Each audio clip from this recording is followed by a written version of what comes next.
हा प्रश्न mechanical properties of fluid या चॅप्टरवर सीईटी 2024 ला विचारलाय. प्रश्न असा आहे बघा. When capillary is dipped vertically in water, rise of water in capillary is h. The angle of contact is 0. Now the tube is depressed so that its length above the water surface is h by 3. The new apparent angle of contact is cos theta degree, that is equal to 1. आणि option A आहे cos inverse 1/2, बी आहे cos inverse 1/3, C आहे cos inverse 1/4 आणि D आहे cos inverse 1/6.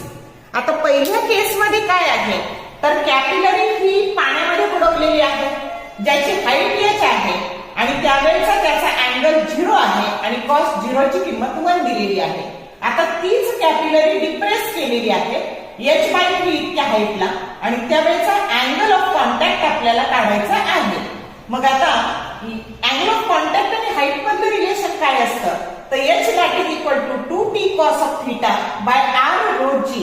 मग आता बघा बाकीच्या गोष्टी जर कॉन्स्टंट असतील तर हाईट आणि cos theta एकमेकाच्या डायरेक्ट प्रपोर्शन मध्ये बदलतात आणि म्हणून हे h2 आपल्याला काढायचंय तर h2 by h1 that is equal to cos theta 2 by cos theta 1 हा झाला फॉर्म्युला. मग आता हे 1/3 h आणि हे h आहे, h कॅन्सल झालं आणि इथे 1/3 हे cos 0 म्हणजे 1 आलं आणि cos theta 2 that is equal to 1/3. मग theta 2 बरोबर काय झालं cos इनवर्स 1/3 की जो करेक्ट ऑप्शन बी आहे. समजलं कसं सोडवायचं? शॉर्ट व्हिडिओ आवडले लाईक करा, शेअर करा, कमेंट करा.